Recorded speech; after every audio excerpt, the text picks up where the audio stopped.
ขึ้นรถเลยบัดนี้ โอเคค่ะ เด้อบ่เป็นหยังเนาะ เมา มีหยังโทรหาเนาะ โดยเซ็งให้เรียบร้อย เบิ่งเอาอันนี้ลงให้ก่อนกระบาลงให้ก่อน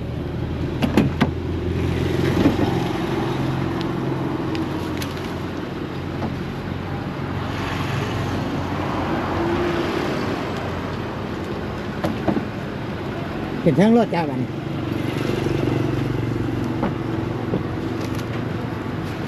นอนลงเด้อนอนลงได้บ่ น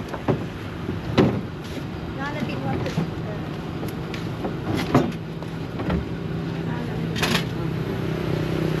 โอเคได้เลยแหละเนาะ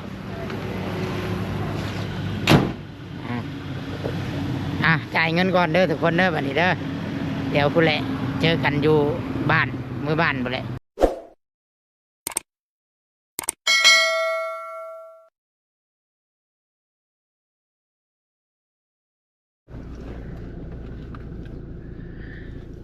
เปิดกล้องมากะกับทักทายสบายดีแล้วก็สวัสดีเด้อFC ทุกท่านเด้อพ่อแม่พี่น้องทุกคนบ่ว่าสิอยู่ภายในและก็ต่างประเทศก็ยินดีต้อนรับทุกคนทุกท่านเข้าสู่ช่อง YouTube ของตู้ซิดปันสุขเด้อพี่น้องเด้อสบายดีเด้อโมนี่สบายดีป้าลุงกันลูกยังบ่เป็น หากเก้าเดือนตาภาพมากับนั่งอยู่ในรถทุกคนไหนเนาะนั่งอยู่ในรถเมื่อวานนี้บ่ได้ลงคลิปเนาะแต่มื้อนี้ต้องจำเป็นต้องได้ลงเนาะนั่นแหละก็ต้องได้ลงคลิปเพราะว่ามื้อนี้มีเซอร์ไพรส์พี่น้องเลยเนาะเซอร์ไพรส์ทุกคนเซอร์ไพรส์หลายมื้อนี้เนาะได้สิไล่เรียงเป็นลำดับไปเรียกอันที่หนึ่งเมื่อนี้เนาะทุกคนเนาะกำลังจากที่สีเขาสีน้ำมันยังเลี้ยวแล้วก็ได้ไปส่งเขาเนาะอีพอไปส่งเขาเรียบร้อยปิดห้องสีอาจจะเดินทางออกไปเวียกได้บัดนี่พี่น้องไปเวียกการช่วยเรือน้องมะนาวพี่น้องไงเนาะเวียกอันที่หนึ่งน้ำกินกระเบิดไปซื้อน้ำกินอันที่หนึ่งไปซื้อน้ำกินอยู่กระบะรถอันที่สองบาทนี่เสื้อผ้าอีกอันที่สองก็คือน้องมื้อนี่เพิ่นกินข้าวเองได้แล้วพี่น้องเลยไอ้คนนั่งตั้งกินเองแล้วบัดนี้ เดี๋ยวจะไปซื้อตังค์ให้เพื่อนบ่บัดนี้ตั้งนั่งกินข้าวซื้อตั้งนั่งกินข้าวให้โมนี่ซื้อตังค์นั่งกินข้าวให้โมนี่อาหารให้เพิ่นกินเองวันนี้สิบ่ได้ป้อนอันนึงชามยิ้มลูกยิ้มยิ้มเลยยิ้มได้ไหมยิ้มเลยบ่ยิ้มได้เราใหญ่เลยเราอยากขี้คุยได้เฮ้ย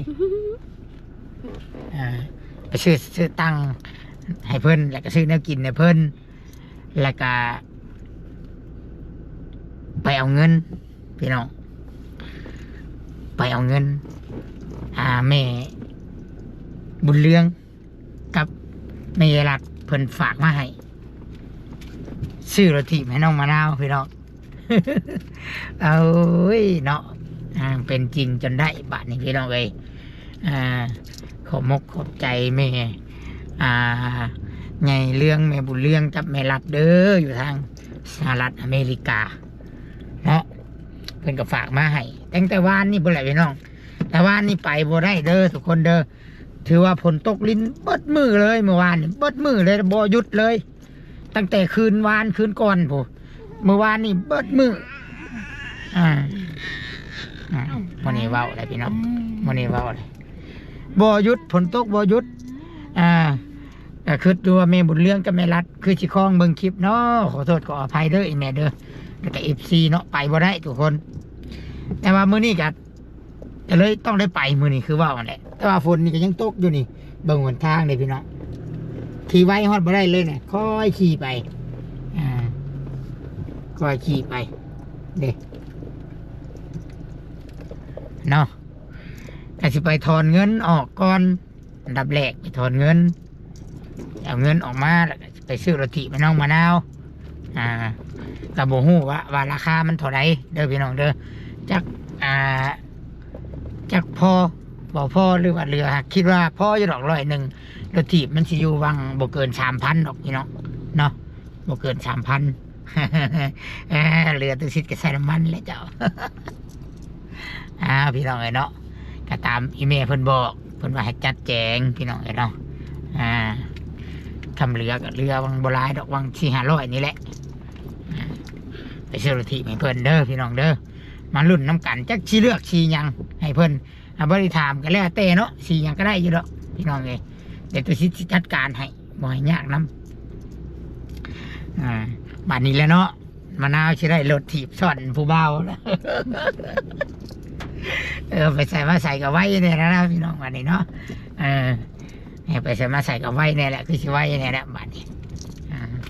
ก็สิบอกเพิ่นตื้มว่าโมเมนต์เนาะยามมันตีนหัวตีนยังสิจอดป้าทิมห้างเนาะก็สิบอกเพิ่นเห็นมีคุณค่าอันนี้กับเป็นแม่ใหญ่สองแม่นี่เพิ่นกะเห็ดเวียกเห็ดงานเนาะเพิ่นกะเห็ดในอยู่ในกินขายเพื่อเพิ่นจะได้เงินก็ได้พี่น้องเลยในเงินอีเมลเพิ่นเราสุพังนะเนาะว่าบางเนี่ยนำนะเนาะทางน่ะเป็นหนองเลยทุกคนของพลหากยุทธนะทางนะปลาปลาลายเด้อปีนี้เด้อทางบ้านโคกทุกคนปลาลายปลาลงนะปลาคอน้อยปลาคอกั้งปลาดุกปลาเค็งโอ้ยปลารสเหลวกับปูหอยอุดมสมบูรณ์ปีนี้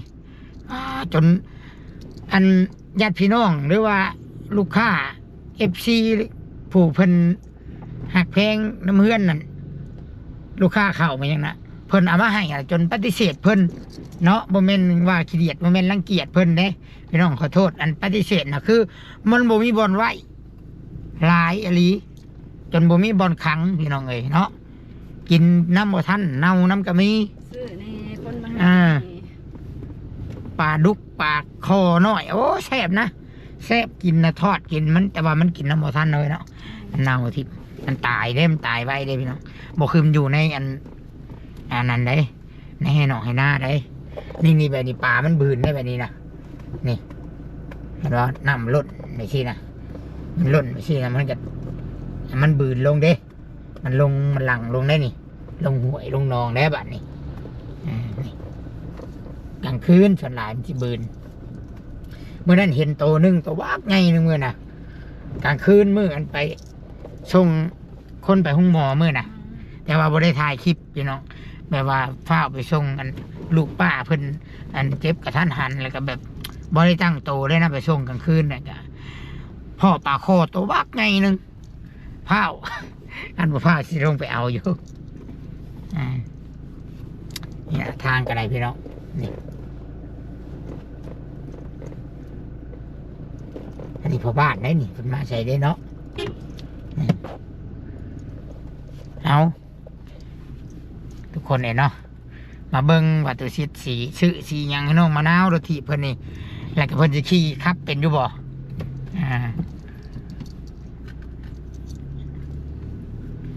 เนาะแต่สิประมาณนี้ทุกคนถ้าไปเบิ้งบัตรตัวสิทธิ์ชื่อเด้อแล้วก็สิบอกว่าราคาเท่าไรเบิดเท่าไรซื้อเบิดเท่าไรว่าไม่ใช่เรื่องกับอันเมรัดนะเพิ่นผากไว้นะ100เนาะเดี๋ยวตุชิตสิขออันนั้นหยุดกล้องไว้ก่อนเด้อบัดนี้เด้อตุชิตสิขับรถก่อนบัดนี้พี่น้องเนาะเจอกันอยู่ตลาดทุกคนเนาะตัดภาพมาบัดนี้ทุกคนหากระหอนในเมืองพี่น้องหากระหอนในเมืองหากระขำไปเอาเงินมาเมื่อกี้นี่ทุกคนไปเอาเงินถอนเงินออกมาก็ได้เนาะเอาพาสปอร์ตเอาพี่น้องกันเนาะตัวสิทธิ์ เอาพาสปอร์ตมายืนเอาเดี๋ยวตัวสิทธิ์ใส่เบิ่งเด้อว่าได้เท่าไรเด้อพี่น้องเด้อเงิน$100เนาะปัจจุบันนี้ถ้าฝากมาแล้ว ถ้าเอาเป็นเงินบาทจะได้อยู่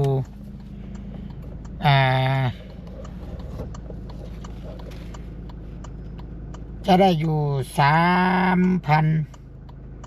3,115 บาท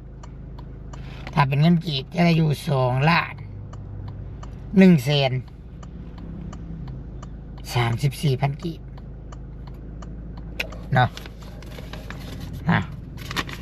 บัตรนี้เขาสิไปเบิ้งว่าราคารถถีบปัจจุบันมันคันเท่าไหร่เนาะคันว่ามันแพงถ้ามันลื่นเงินนี้ก็สิเบิ่งก่อนพี่น้องเนาะก็สิได้ซื้อเอาแต่ห้างรถถีบยางมันกับปะไว้ก่อน หยอกหรือเอาแต่ยางมันก่อนบ่เอาแต่ยางมันห่างมันแล้วจังให้น้องมะนาวหาเงินซื้อ พออยู่ดอกพี่น้องเนาะหยอกเด้ออย่าพึ่งดราม่ากันได้ทุกคนเลยหยอกพออยู่ดอกคิดว่านะคิดว่าบ่เกินดอก 3,000 ไปเนาะบ่เรือกะยะบ่เป็นหยังขอแต่ว่าอย่าให้เกิน 3,000 คันว่าบ่เรือแสนมุกน้ำมันตัวซิดกับบ่ว่าดอกเนาะได้กับตัวซิดออกมาตลาดอยู่แล้วนะเพราะว่าตอนนี้โมนี่ก็แม่เข้าไปหาเลาะซื้อตั้งนั่งกินข้าวลูกสาวเพิ่นแม่เป็นพาเข้าไปพาโมนี่เข้าไปเลาะเดินเติบเลยยังบอกมาอยู่เนาะตั้งนั่งกินข้าวได้เพียงได้มาเลยมีบ่เฮ้ยฮะได้ตั้งนั่งบ่มีไปทางหลังพุ่นได้ไปซื้อห้านนั้นสีบัวพุ่นแหละคือไปเฮิงพากันเลาะบ่มานี่สิพาโมนี่ไปซื้อแล้วก็ซื้อรถถีบน้ำเพราะว่ายันมันปิดเดี๋ยวมันค่ำเลยซื้อรถถีบก่อน 3 โมงยังเลยแต่สิเข้าไปซื้อรถถีบก่อนก็ได้อยู่หน้าตลาดแล้วก็จังไปซื้อเครื่องโมนี่เนาะมาไปเจอกันอยู่ห้านรถถีบทุกคนเนาะไปเอาเปิดภาพมาแต่สิจะอยู่ห้านรถถีบเลยเด้อพี่น้องห้านรถถีบหรือว่าห้านจักรยานเรียบร้อยเนาะมา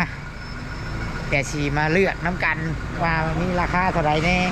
พี่น้องเนาะต่อน้ำกันเลยนี่แหละอันนี้คือสีแพงราคาตัวนี้เนาะมีห้านนี้รถไฟฟ้าก็มีเลยไฟฟ้ารถถีบนี่ก็คือขี่นี่แต่น้องมาเน่าได้ขี่ได้พี่น้องเนาะถ้าหากว่า ซ่อนก็แม่แล้วยันยางมันแตกเนาะยันมันโกงมันคดนะเอาเจ้าของมาเชี่ยวมาเองเนาะอันนี้ผู้เฝ้าก็เป็นพ่อเพื่อนพี่น้องแต่เจ้าของเพิ่นสีเอามาเองนี่มาเบิ่งสภาพรถตัวซิดเลยพี่น้องเบิ่งซอยกันเลยออกมาจากบ้านโคกนั่นก่อน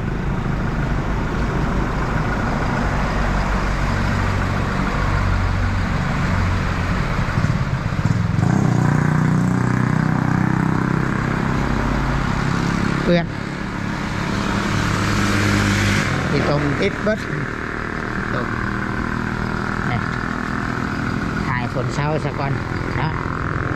ถ่ายฝนเช้าสักก่อนทุกคน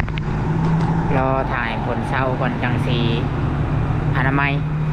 ลากทางนอกทางในน้ำปกติตัวซิดก็ซื้ออยู่ห้านอยู่ในตลาดก็แหละทุกคนเลยแต่ว่าคำแหล่ชำนียัน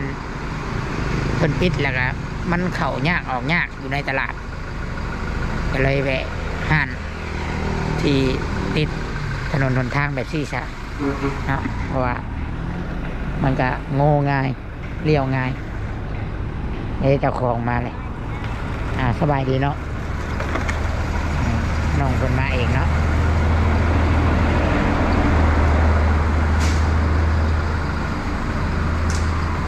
มี2 ห้านเนาะเดี๋ยวนี้เนาะ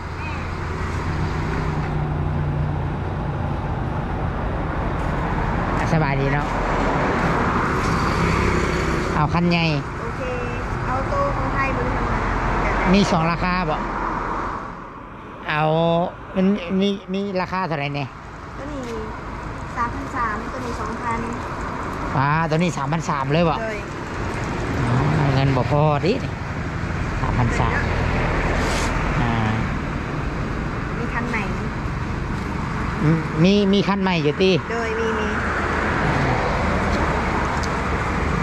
บ่พอว่าสิเอาคันนี้ทุกคนเงินบ่พอเด้เงินบ่พอ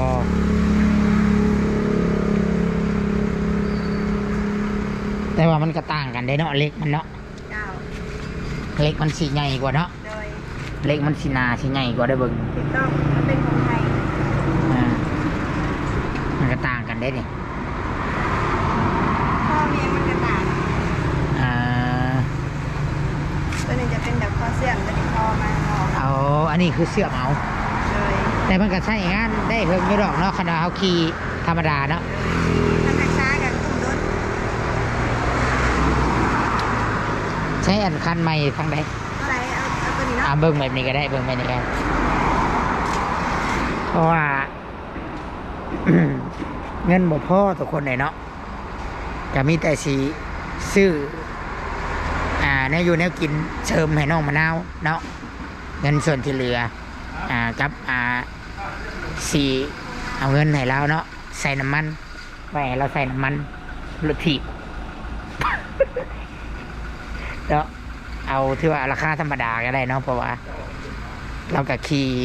พอแต่อยู่ในบ้านอะไรเนาะถ้าว่าเงินฮอดตัวซิก็สิซื้อได้แต่ว่าเงินมันหดบ่ฮอดเราพี่น้องเนาะเดี๋ยวถ่าเบิ่งเอารถถีบเพิ่นมาก่อน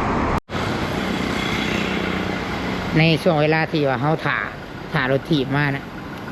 เฮาก็รีวิวรถไฟฟ้าเบิ่งเนาะให้น้องมะนาวได้รถไฟฟ้าได้เนาะทุกคนเนาะรู้สิแจ๋วว่าน้องมะนาว ถ้าหากน้องมะนาวได้เนาะ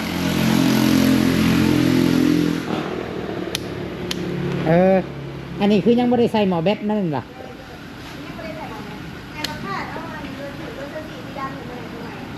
อันนั้นว่าซื้อสก้อนเนาะเพิ่นยังใส่หมอแบตให้เนาะ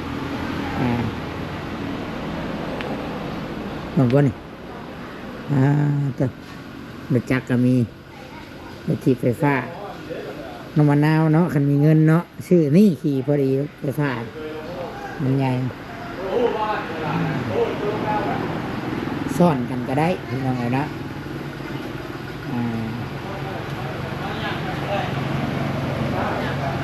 ตอนนี้เพิ่นกำลังสีไปเอารถถีบมาเพราะว่ามันอยู่อีกห้านหนึ่งห้านอยู่ในตลาดเนาะเอากระทายลินทาอันนี้ตัวซิบ่ได้บอกน้องมะนาวเลยได้ทุกคนบ่ได้บอกเลยว่าสิมาซื้อรถถีบให้แล้วก็บ่ได้บอกเลยว่าเงินได้แล้วเด้ออย่างชั้นสิหรือว่าเซอร์ไพรส์เลยเพิ่นสิฮู้ก็สิฮู้น้ำคลิปนี่แหละเนาะหรือว่าอาชีแม่บุญเรื่องส่งบอกถ้าเตอน้องเพิ่นอาจสิฮู้เนาะแต่คาราแม่บุญเรื่องบ่ได้บอกก็สิเซอร์ไพรส์เนาะเอาเป็นสีดำเด้อทุกคนเด้อเนาะเอาเป็นสีดำให้น้องเพิ่นเอาเป็นสีดำมันจังเบิ่งบ่เบื่อแล้วก็นานเก่าเนาะ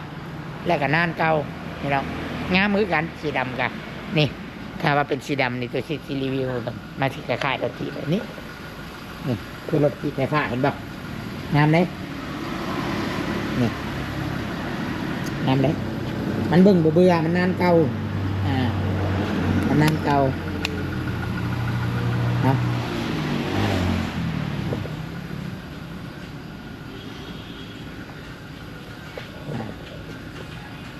เนาะทุกคนเนาะคือว่าเซอร์ไพรส์หลาย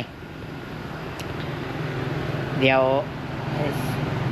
ถ้ารถถีบมาจังถ่ายให้เบิ่งอีกเนาะทุกคนเนาะ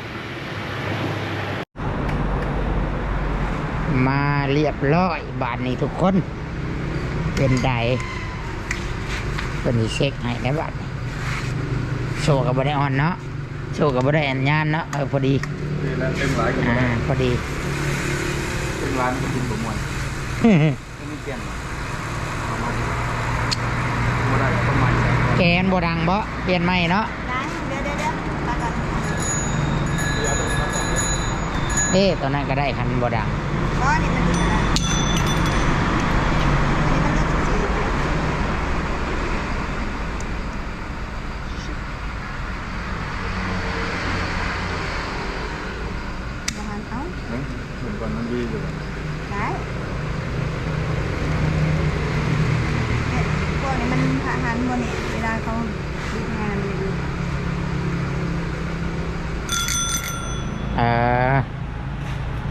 ร้อยเหรอ ยักษ์ร้านเชื่อ ฮัลโหล ว่าแน่นไหม แม่ได้ครับ เดี๋ยวเห็นให้มันสื่อก่อนเพราะเดี๋ยวลงมันสื่อก่อนแล้วพี่จะไปที่หนึ่ง เรียบร้อยบัดนี้เนาะเช็คเรียบร้อย ได้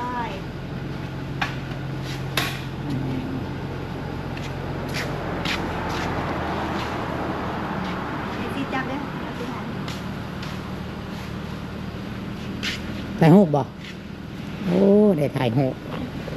กับรถที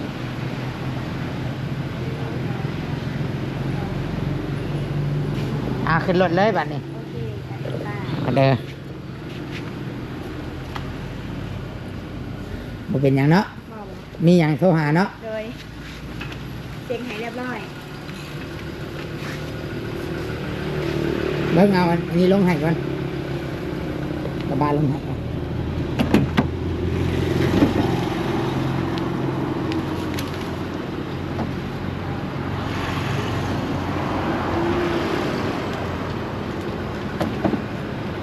เป็นทั้งรถเจ้าบัดนี้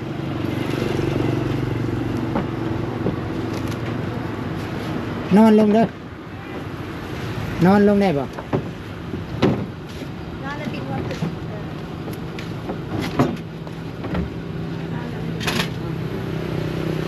โอเค ได้เลยแหละเนาะ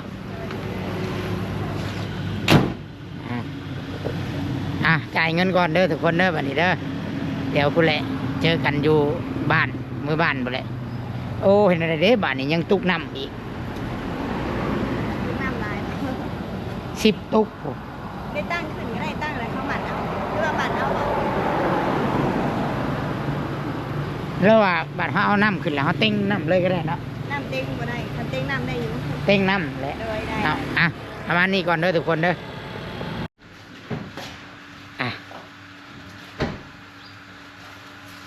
ทักทายสบายดีทุกคนตานฟ้ามาวันนี้ก็ฮอดเฮือนแล้วทุกคนเลยเนาะฮอดเฮือนแล้วเฮ้รถถีบก็อยู่เทิงนี่เลยรถถีบเพิ่นก็ได้เดี๋ยวมื้ออื่นก่อนจังสิเอาลงไว้เนาะพี่น้องป้าไว้อยู่เทิงรถนั่นแหละสุดท้ายนี่บัดนี้เนาะทุกคนเนาะใช้ลูกกินรถสุดท้ายนี่ตัวชิดก็ขอบุญขอบคุณเด้อแม่บุญเรืองแล้วก็แม่รัดอีกเทื่อหนึ่งแล้วก็FC หลายๆท่าน ที่อยู่เคียงข้างเบิ่งคลิปกดไลค์กดแชร์เป็นกำลังใจให้แล้วก็ขอให้แม่บุญเรืองกับแม่รัดอยู่ดีมีแฮงเด้อสุขภาพแข็งแรงปราศจากโรคภัยไข้เจ็บบุญรักษาเทวดาคุ้มครองเด้อเนาะสาธุส่วนเงินเนี่ยตัวชิดกับใส่น้ำมันกับ300,000พี่น้องเลยเนาะหรือว่าเกือบ500เนาะแล้วก็ที่เหลือก็สิซื้อในอยู่ในกินต้อนเพิ่นให้เพิ่นเนาะเอาเนาะก็สิประมาณนี้ทุกคนเลยเนาะตัวชิดก็ขอขอบใจขอลาไปก่อนพี่น้องเนาะพอกันคลิปต่อไปพี่น้องสบายดีเด้อทุกคนสบายดี